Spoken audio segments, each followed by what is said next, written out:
तो आज क्या होगा? भाजपा की केंद्रीय चुनाव समिति की बैठक होनी है, जिसमें प्रत्याशियों के नाम पर चर्चा होगी और हर एक नाम पर बैठक में मंथन भी होगा और मंथन के बाद नाम को फाइनल किया जा सकता है, ये मान करके चल रहे हैं। और बाद में इन नामों का औपचारिक ऐलान होना है। ये बेहद अहम है इस बैठक में, जिस पर निगाहें टिकी रहेंगी। और चलिए इसकी डिटेल लेते हैं सहयोगी अविनाश से।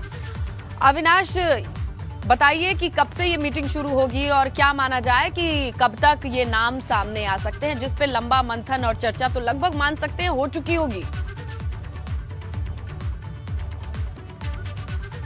जी बिल्कुल स्नेहलता, अगर बात करें तो बीते कल और परसों दिल्ली में एक बड़ी बैठक हुई उत्तर प्रदेश कोर ग्रुप की। उसमें अगर बात करें तो गृह मंत्री अमित शाह, पार्टी के राष्ट्रीय अध्यक्ष जेपी नड्डा और राष्ट्रीय संगठन महामंत्री बी एल संतोष भी शामिल हुए।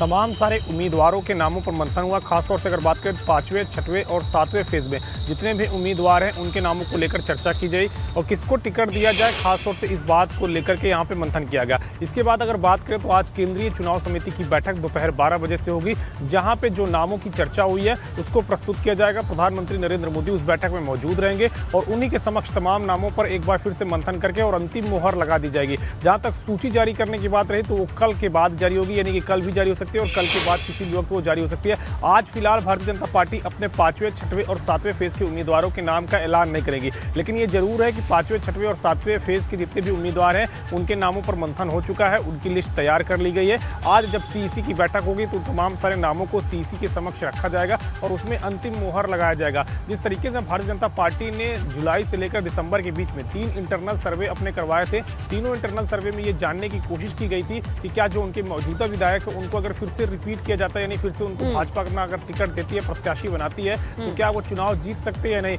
इसको लेकर खासतौर से सर्वे था। उसमें जितने भी विधायकों की रिपोर्ट परफॉर्मेंस सकारात्मक आई है, पॉजिटिव आई है, उनको तो टिकट दिया जाएगा। लेकिन जिनके जनता के बीच में काफी ज्यादा नाराजगी है, जिन विधायकों को लेकर जनता काफी ज्यादा रुष्ट है, उनको टिकट नहीं दिया जाएगा। अभी तक अगर बात करें तो 4 फेजों की उम्मीदवारों की घोषणा भारतीय जनता पार्टी ने की है और उसमें 26 उम्मीदवारों के टिकट काटे, यानी कि जो 26 विधायक थे पहले 2017 में, उनके टिकट काट दिए गए, उनकी जगह पे नए प्रत्याशियों को उतारा गया है। तो लिहाजा जो अगली फेज की लिस्ट आनी है इसमें भी कई सारे ऐसे विधायक होंगे जिनकी परफॉर्मेंस बेहद खराब रही है, उनके भी टिकट काटे जाएंगे, क्योंकि बीजेपी ने एक ही फार्मूला सेट कर रखा है कि उनके इंटरनल सर्वे में जो जिताऊ कैंडिडेट रहेगा उसी को टिकट दिया जाएगा, चाहे वो वर्तमान विधायक हो या फिर कोई नया प्रत्याशी हो, उसी के आधार पर टिकट दिया जा रहा है। और बीते 2 दिनों दिल्ली में बड़ी बैठक हुई, मंथन हुआ, तमाम सारे एक सीट पर चर्चा की गई, जातिवार समीक्षा की गई और तमाम सारे अन्य फैक्टर देखे गए। तो जाहिर तौर पे अविनाश, अभी जो उम्मीदवार हैं या फिर मौजूदा विधायक हैं उनकी धड़कनें बढ़ी रहेंगी जब तक कि नामों का ऐलान नहीं हो जाता, क्योंकि इंटरनल सर्वे और तमाम चीजों को देखने के बाद ही नाम पर मुहर लग सकती है।